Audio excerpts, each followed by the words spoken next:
You're watching TVC Breakfast. Now, many Nigerians are expressing their concern over the country's rising debt profile as the federal government revealed its plan to fund the 2023 budget through additional loans. Earlier in the week, Minister of Finance and National Planning, Zainab Ahmed, told members of the House of Representatives Committee on Finance that the federal government will borrow over 11 trillion naira and sell national assets to finance the budget deficit in 2023. The minister also said that the 19.76 trillion naira has been proposed by the federal government as budgetary expenditures for the 2023 fiscal year, and the budget may hit a fiscal deficit of between 11.3 trillion and 12.41 trillion naira, depending on the removal timeline of the subsidy regime. This is the crux of our next discussion. Joining us now to discuss the implication of this on the Nigerian economy and much more is the CEO, Center for Promotion of Private Enterprise, and an economist, and the immediate past Director General of the Lagos Chamber of Commerce and Industry, Dr. Muda Yusuf. Dr. Yusuf, good morning. It's good to have you join us on TVC Breakfast. Good morning. Great. My pleasure to be with you there. All right. Now, talk to us basically the debt profile or the debt crisis, as some people will put it, that Nigeria has been facing seem to be getting worse. And one would expect that knowing where we stand or where we stood, the government would have come up with strategies to avert all of this and retract the trend. But it seems we're getting deeper and deeper, and even the plan and projection for next year, it seems the loan is the only way to go. Yes, it's a very worrisome situation. The outlook is not looking good at all. And these things have far-reaching implications. Of course, the government also is faced with a number of challenges, some of which, if we had the political will, we could deal with.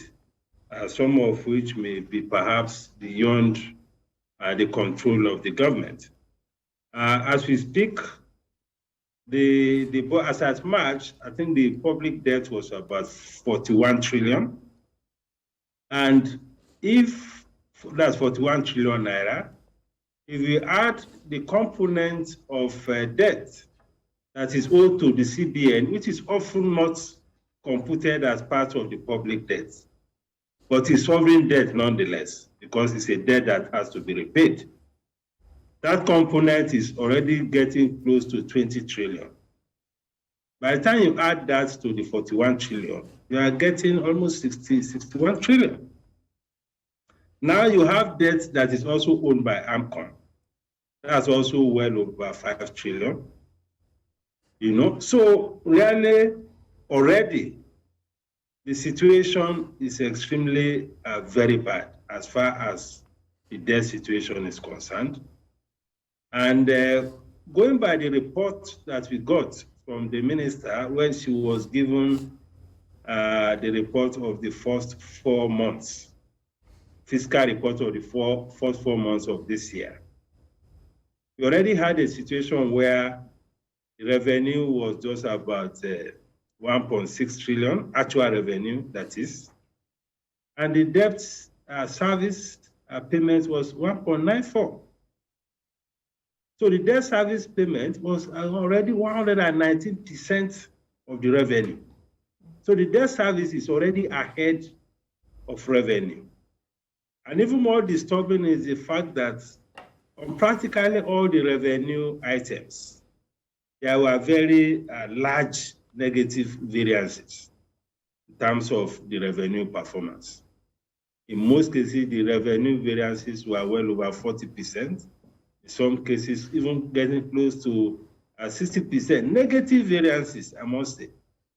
So even the budget, the one that has been presented, is on the assumption that we'll have 100% performance in revenue, which is not likely to be.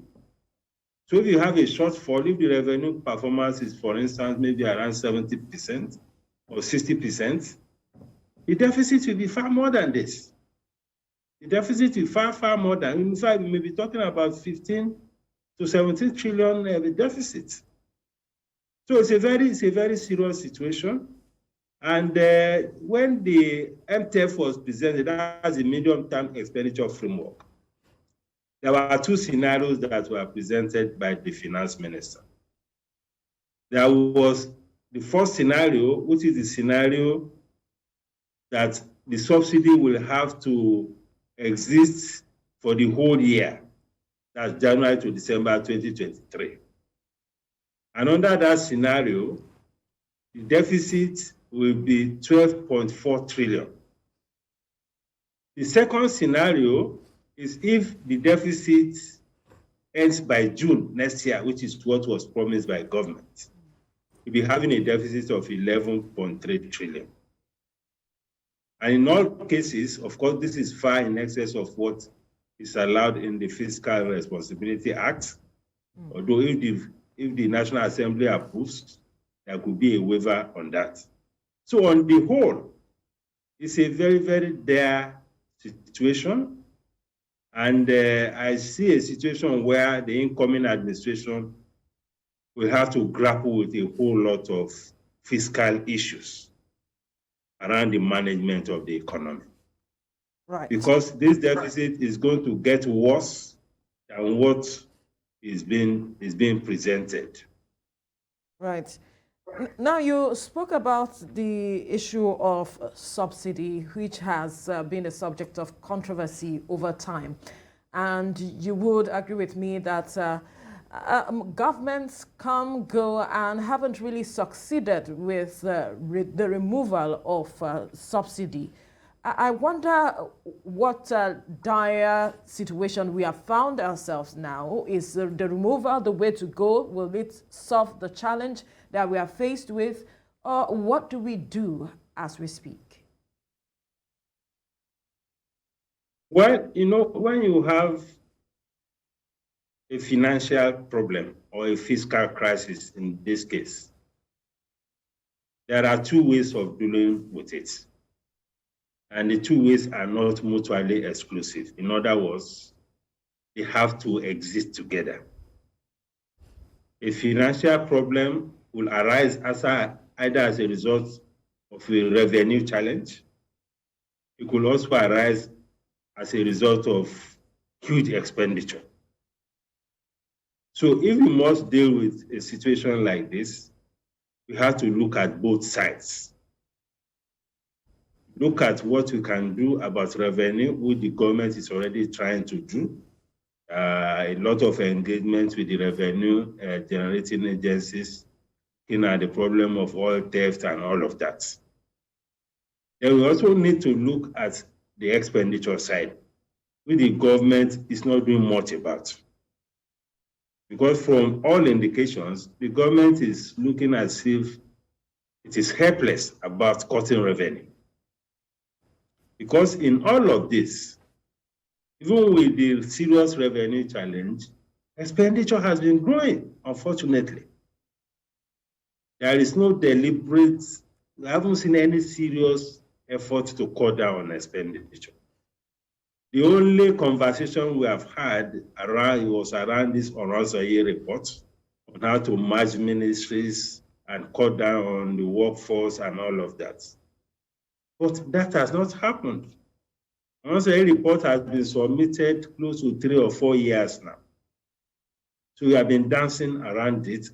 For some reason, the government has not been able to muster the political will to take any serious action. And I doubt whether any serious action will be taken before the end of this administration. So there isn't much that is happening on the expenditure side. On the revenue side, well, the government have been trying to do some things, but again, no much results. Because if we look at the performance that was given, revenue performance in the first 4 months of this year, there were negative variances under oil revenue because of all the challenges of oil theft, oil vandalization of oil facilities, the exit of investors in the upstream and all of that. a negative variance of almost over 50%. The same thing with non-oil revenue. There were negative variances in all of them. So it is a major dilemma. But the subsidy thing is one big elephant in the room. And we have to deal with it because we cannot have a situation where we'll be spending on deficits an amount that is higher than even the revenue that we are all getting. Because if we continue this way, if you take the first scenario where the subsidy will not be removed for the whole year, we are talking about spending about 6.7 trillion on fuel subsidy. If we stay by the second scenario that the subsidy will terminate in June 2023, we are talking about 3.6 trillion or 3.3 trillion. So either way, it is still a very heavy burden. So we can't run away from dealing with this issue of subsidy. I agree the shock of removing subsidy will be extremely too hard on the citizens at this time. But we can have a model of gradual exit from it. Because we need to be realistic, and we need to be very pragmatic, and we need to do things that are sustainable, so that we don't have a situation where the entire system will crash on everybody.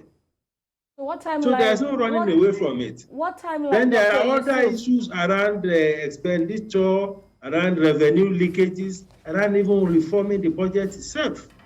That also needs to happen, because even in all of this, there are also all sorts of issues around revenue leakages. Around leakages in government. Look at what is happening with the Accountant General of the Federation. Look at the humongous amount that is involved. Even though it's still an allegation, but if the man is now talking about plea bargain, that's an indication that actually this thing happened. And you can have that also in many of the other agencies of government. Dr. Muda Yusuf, so we need to tackle all those things. We've been speaking in the last couple of minutes with an economist and a former Director General of the Lagos Chamber of Commerce and Industry, Dr. Muda Yusuf. It's good to have you still with us. You were talking earlier about the sustainability of the fuel subsidy regime, and I wanted to ask then what you think, what your preferred timeline would be on ending the fuel subsidy regime, because just as you've said that, maintaining it also comes with costs, taking it away also comes with costs as well.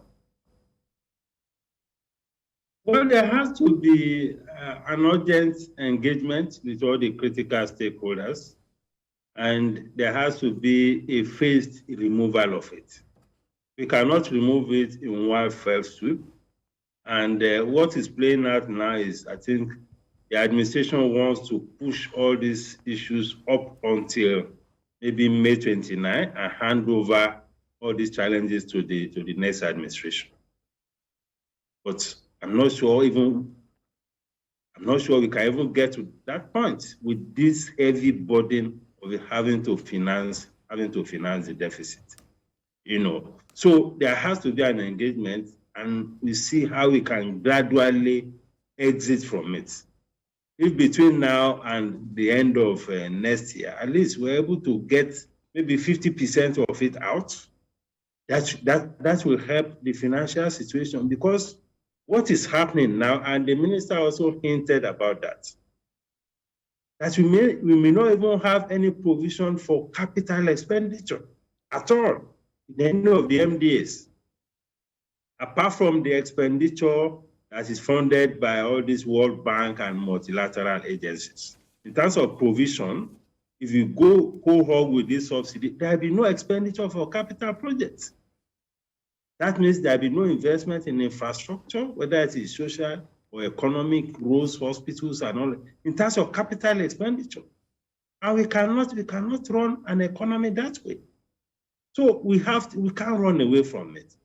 Then we need to deal with all these issues of oil theft, because that is also a revenue, part of the major leakages of revenue. I mean, how do we have a situation where, according to the NMDC chief executive, we are losing almost $2 billion on a monthly basis? That again is not sustainable. I mean, how can it happen that we have a country with all the security agencies, with a whole command of the Navy in the Niger Delta area, with all the paraphernalia of people who are supposed to monitor all of these things, with all the bureaucracy, and yet people are able to make away with that much of our crude oil loaded in vessels. They're not loading it in small boats. They are loading it in super tankers. So that is a major failure also of governance. So the government needs to step up in terms of the surveillance in the oil and in the oil producing area to put an end to that. If we're able to do that, that will help. All right. Dr. Then we Yusuf. have the issue of our refineries. Because this subsidy is becoming such a big issue because our refineries are not working. Because we are not refining products domestically. And refining petroleum products is not rocket science. So people begin to wonder, what is the big deal about getting refineries to work? What is the big deal about attracting private investors to set up refinery? It is a very profitable business. People are willing to put their money in if the policy environment is okay. So government should take that also much more seriously. We have some private initiatives already. We have the Dangote refinery and a few other private modular refineries that are coming up. And then we have this initiative of the government itself to rehabilitate its own refineries.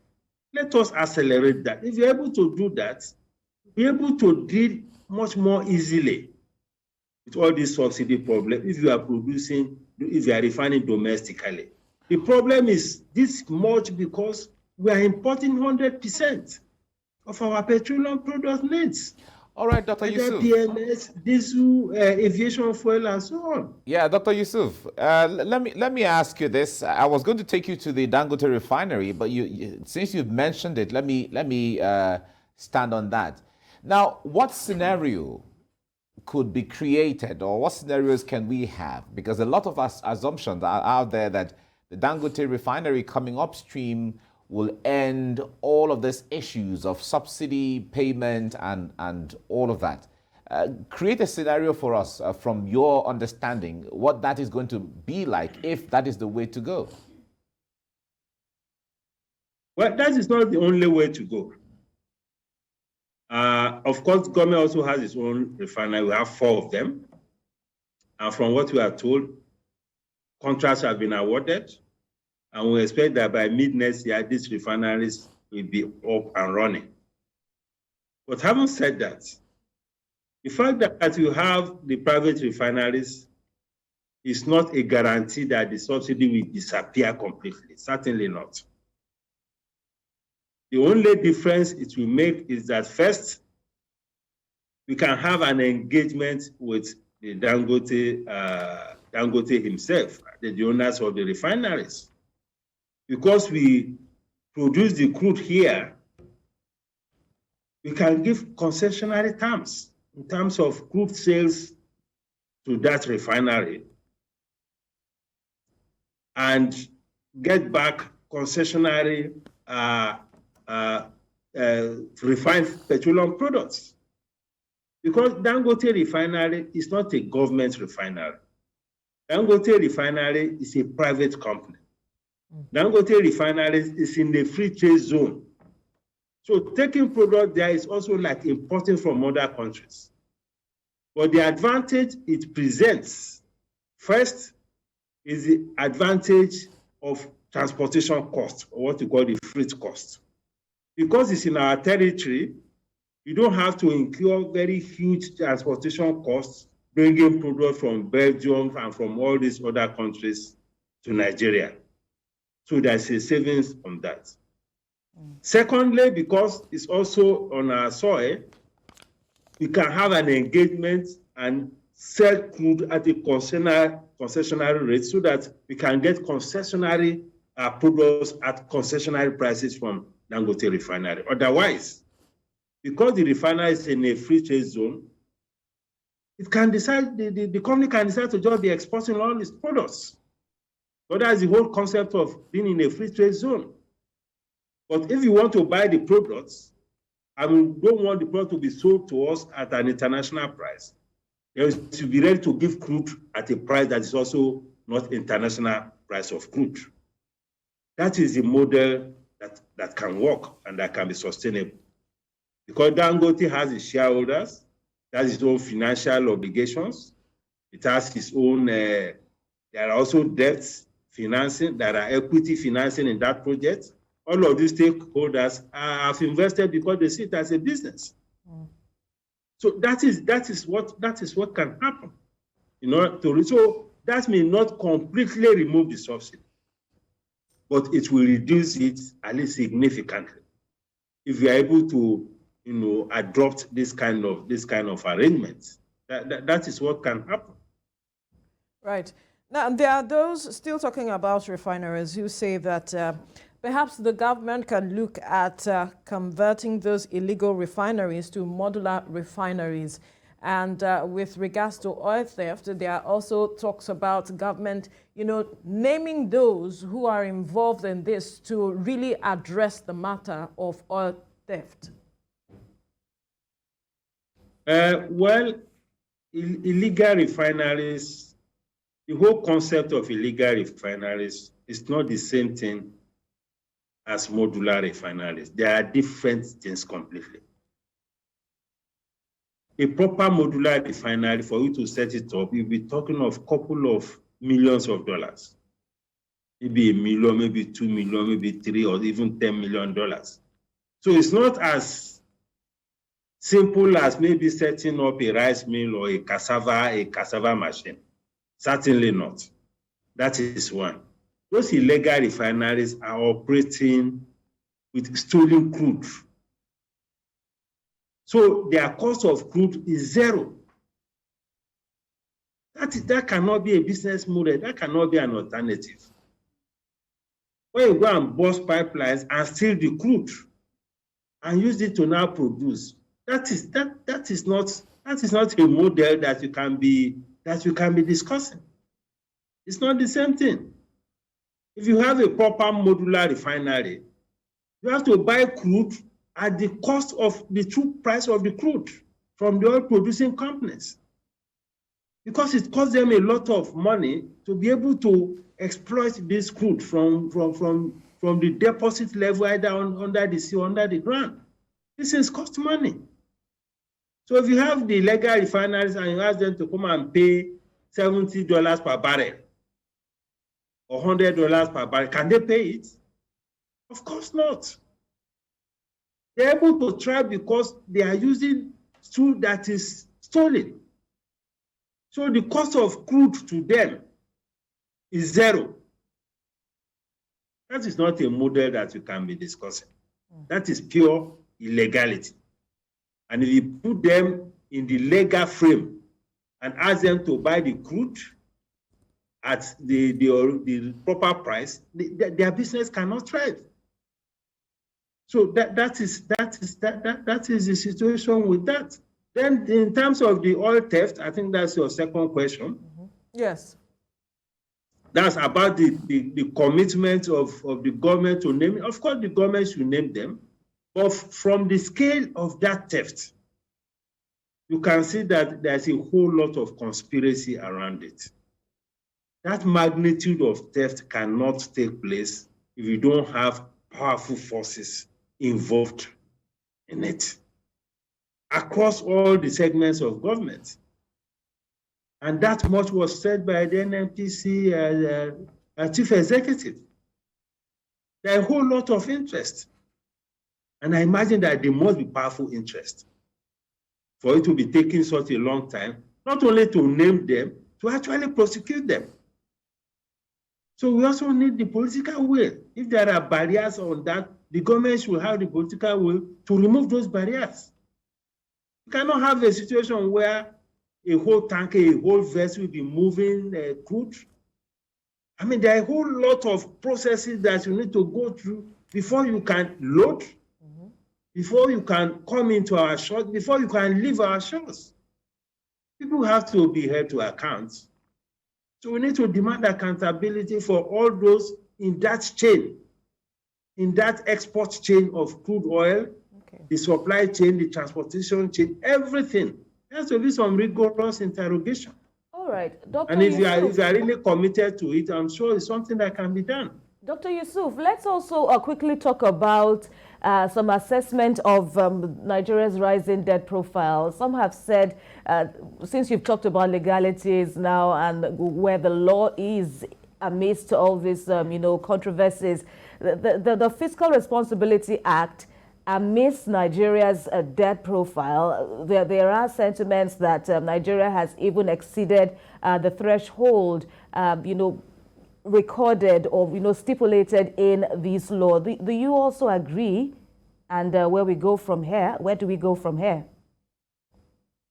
Well, the debt profile is extremely very, very disturbing, because the government has projected a revenue of about 8.4 trillion.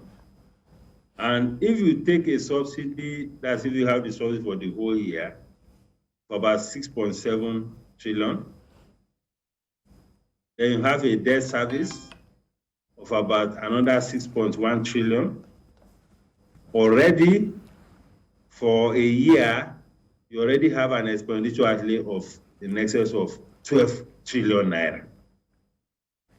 We have not talked about the personnel cost. We have not talked about the overhead cost. We have not talked about the capital project or capital expenditure. So you can see how bad the situation is. And the revenue projection is 8.4. So even before you even begin to do begin to embark on critical expenditures of government, the revenue has been exhausted at the level of subsidy and debt service. That is a major issue. So the debt itself, from what I've said, of course, it's not sustainable, and should be looking at how to also even manage it more sustainably. If you need to begin to engage with our creditors about it, we should begin to do so. Because at least we recently had the announcement from China that they want to write off some debts for some African countries. Nigeria is unfortunately not on the list. There can be an engagement around the fact that, okay, can we reconsider this debt? Can we get some debt restructuring or debt forgiveness or whatever? That is a conversation that we can begin to have. Then we need to also look at the portfolio of the debt. We need to tone down, because this deficit still has to be financed from borrowing. And if you must borrow, we have to worry about the cost at which you are borrowing. That is also important. All right. As much as possible, we should reduce our exposure to commercial debt. I'm talking of international foreign debt now. We should be focusing more on multilateral and concessionary debts, because the commercial debts are very expensive, and they account for almost 40% of our foreign debts. Yeah, Dr. Yusuf, in the talk about debt cancellation or debt forgiveness, does Nigeria qualify for a debt forgiveness at this time? Recall that in the early 2000s, much of our debts were forgiven and cancelled. It didn't take long before we accumulated and even went beyond the threshold and even went far beyond where we were in the early 2000s. As it is right now, does Nigeria qualify for a debt forgiveness or cancellation? We qualify if you can make our case. I mean, look at the macroeconomic challenges. If you have a situation where your debt service is already exceeding your revenue, I mean, it's a good basis to argue that, well, these debts are becoming too much, I can't cope with it. I mean, we qualify if you can make a case, why not? Because if you find yourself in a financial crisis, whatever concession you can get whatever window of concession you can get, you should try to get it so that you get some relief. So there's nothing wrong in trying to negotiate some of these debts, either in terms of forgiveness or in terms of restructuring or whatever. It's something that you can have engagement about. But for commercial component of the debt, it's not easy to get any concession because that is purely commercial debt. You have floated a bond, people are subscribed to it, you can't go back and be telling stories. That cannot fly. The only area in which you can have some engagement or concession is on these bilateral debts or multilateral debts. That debts owed to between country to country, like the debt we owe to China, owe to some European countries, or bilateral debts with World Bank, ADB, and those are the areas where you can be having some serious discussion. But in terms of commercial debt, there's very little you can do. Then there's also the domestic component of the debt. That again, there's very little because, you have floated a federal government bond, people are subscribed, you can't go back and be negotiating that. So, to say whether we can qualify, of course we can make a case. Why not? Because it's a very as difficult situation that we have found ourselves in. But of course, there's also a whole lot that we should do internally, just as I said, to look to cut on expenditure, because even if you are speaking to anybody about debt cancellation and they are hearing that your accountant general is being alleged to have done away with almost 100 billion or something, how will they take us seriously? You are hearing about stories about our oil theft. How will they take us seriously? So there are things that we need to fix internally. And in all of this, there are also implications for the economy. There are implications for investors. There are implications for the citizens. Perhaps you could shed light on that for us. Yes, of course. These things have serious macroeconomic implications. Because the more you have this kind of crisis where your revenue cannot cover your subsidy and your debt service, the more you borrow. And that's a vicious cycle. The more you call on the CBN, which already has also exceeded its threshold in terms of supporting government, as provided for in the CBN Act, the more we call on the CBN to continue to put money in the economy. So it has macroeconomic implications when your deficit is getting completely out of hand. It has implications for increase in money supply. It has implications for inflation. Already the inflationary situation is bad enough.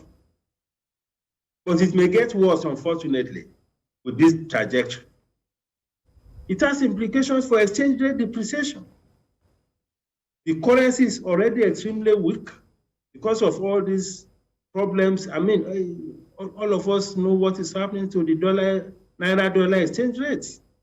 With this trajectory, with this increasing deficit, increasing monetization or CBN financing of deficit, the exchange rate depreciation may get worse than what it is right now, which is also not a good thing. And all of these things have implications for the welfare of the people.